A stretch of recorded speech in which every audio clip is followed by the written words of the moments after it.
बड़ी खबर आप देख रहे हैं। ममता बनर्जी वर्सेस सीबीआई मामले में 20 फरवरी को सुप्रीम कोर्ट में पेश होना होगा राजीव कुमार को। पूछताछ में सीबीआई को सहयोग करे राजीव, ये भी निर्देश चीफ जस्टिस ऑफ इंडिया का। राजीव कुमार पर जांच में धांधली के आरोप हैं। सुप्रीम कोर्ट के फैसले को ममता ने अपनी जीत बताया है और सुप्रीम कोर्ट ने संविधान को बचाया है, यह भी बयान दिया ममता बनर्जी ने।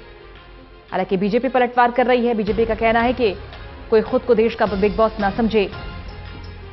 उधर ममता ने कहा कि जल्दबाजी में कोई जवाब नहीं दूंगी, पहले तथ्यों को देखूंगी फिर बोलूंगी। राजीव कुमार के लिए सिर्फ मेरा नहीं, पूरे देश का धरना है।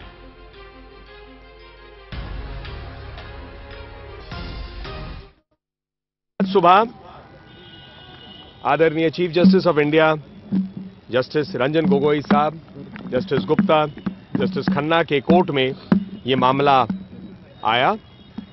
भारत के अटॉर्नी जनरल के वेणुगोपाल जी ने कोर्ट के सामने तर्क रखे और जो रविवार को पश्चिम बंगाल कलकत्ते में जो हुआ सीबीआई अफसरों के साथ, उन्हें किस रूप से उनके साथ हरकत हुई और वहां राजीव कुमार जी प्रस्तुत अपने आप को नहीं कर रहे हैं, ज्वाइन नहीं कर रहे हैं, जो उनको समन हुआ था पहले, इसके ऊपर में solicitor general of India Tushar Mehta ji ने भी अपने विचार और बातें रखी कोर्ट के सामने।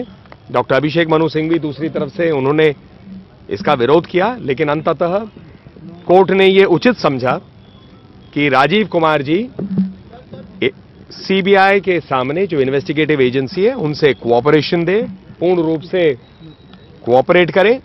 साथ साथ ये स्पष्ट किया कि उनके खिलाफ कोई ऐसी कार्रवाई ना हो जिसे कोर्सिव स्टेप कहा जाए। तो सुप्रीम कोर्ट ने साफ तौर पर कहा है कि राजीव कुमार को पेश भी होना होगा 20 फरवरी को और जांच में सहयोग भी करना होगा। सुचित्रा मुखर्जी जुड़ गई हैं फोन लाइन पर। सुचित्रा, अब साफ तौर पर सुप्रीम कोर्ट का निर्देश है, 20 फरवरी तारीख भी तय कर दी है कि राजीव कुमार को पेश भी होना होगा और सीबीआई जितनी भी जांच करेगी उसमें सहयोग करना होगा राजीव कुमार को।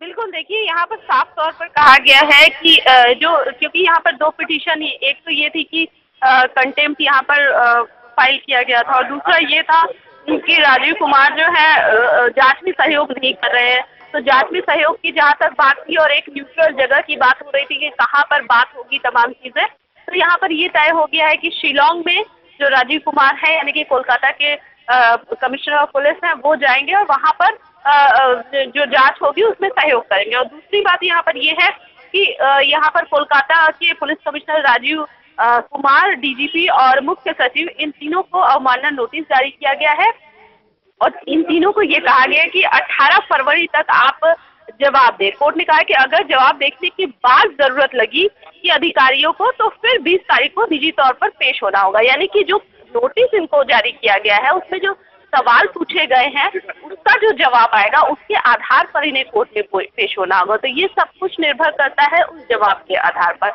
दूसरी बात पूजा, यहाँ पर यह भी समझना होगा कि दोनों पक्ष की तरफ से नलिन कोहली की अगर बात करें, बीजेपी लीडर भी हैं और लॉयर भी हैं, उन्होंने भी अपना रिएक्शन दिया और तमाम लोगों ने, मेरी बात हुई एडवोकेट जनरल मिजोरम के, उन्होंने भी बात कही। तो यहाँ पर एक चीज जो खुल के सामने आ रही है कि एक तरफ तो ममता सरकार ये कह रही है कि हमारी जीत है, दूसरी तरफ सीबीआई भी कह रही है हमारी जीत है। तो जीत जिसकी भी हो, यहाँ पर पूरा एक घोटाला है, एक स्कैम है और यहाँ पर चीजें सामने आ गई हैं। फिलहाल की क्लियर स्थिति जो थी वो क्लियर हो गई कि राजीव कुमार को कोर्ट के समक्ष जो है सीबीआई के समक्ष पेश होना होगा, जांच में सहयोग करना होगा। लेकिन कोलकाता गवर्नमेंट की तरफ से जो वकील थे उनका ये कहना था कि ये जो है प्रायर नोटिस देना चाहिए था। एक कमिश्नर ऑफ पुलिस है, बिना प्रायर नोटिस के वहां पर जाया गया, अचानक सीबीआई ने धावा बोला, तो ये बिल्कुल ही गलत था। जांच में तो वो पहले से ही सहयोग कर रहे थे, ऐसा नहीं था कि वो जांच में सहयोग नहीं कर रहे थे। तो ये गलत आरोप है और आज जो सुप्रीम कोर्ट ने कहा है उस पर हम उनकी जो निर्देश है उनका पालन हम करेंगे। दो अर्जियां लगाई थी सुचित्रा सीबीआई ने, एक कंटेम्प्ट की अर्जी थी और एक राजीव कुमार को लेकर थी। कंटेम्प्ट वाली अर्जी पर अभी क्या हुआ है, उसे सुप्रीम कोर्ट ने कंटेम्प्ट वाली जो अर्जी है पूजा, वही मैंने बताया कि कोर्ट ने सीबीआई की अवमानना जो याचिका थी उस पर पश्चिम बंगाल के जो मुख्य सचिव हैं यानी कि सीएस है, डीजीपी हैं और कोलकाता के जो पुलिस कमिश्नर है राजीव कुमार, उन तीनों को नोटिस जारी किया है। कोर्ट ने ये कहा है कि तीनों अधिकारियों से अवमानना पर 18 फरवरी तक, यानी कि 18 फरवरी तक उनको जवाब देना होगा कि आखिर क्या वजह रही है कि आपने इस तरीके से अवमानना की है, जो कि सीबीआई ने कंटेम्प्ट नोटिस जारी किया है। तो अब जो फाइल किया था, पिटीशन फाइल किया था, उस पर जवाब मांगा है। अगर उन्हें लगता है कोर्ट को कि ये जो उस जवाब देखने के बाद कि कोई जरूरत नहीं है उनको अधिकारियों को बुलाने की, तो 20 तारीख को निजी तौर पर पेश नहीं होना होगा। लेकिन अगर ऐसा लगता है उनके जवाब के बाद, डीजीपी और पीएस जो हैं और राजीव कुमार के जवाब के बाद, तब वो उनको निजी तौर पर पेश होना होगा। तो यहाँ पर ये क्लियर है कि सब कुछ उनके जवाब पर निर्भर करता है और ये जवाब मोस्ट प्रोबेबली 18 फरवरी तक आ जाएगा सुप्रीम कोर्ट में। शुक्रिया आपका सुचित्रा मुखर्जी इस खबर पर जानकारी देने के लिए।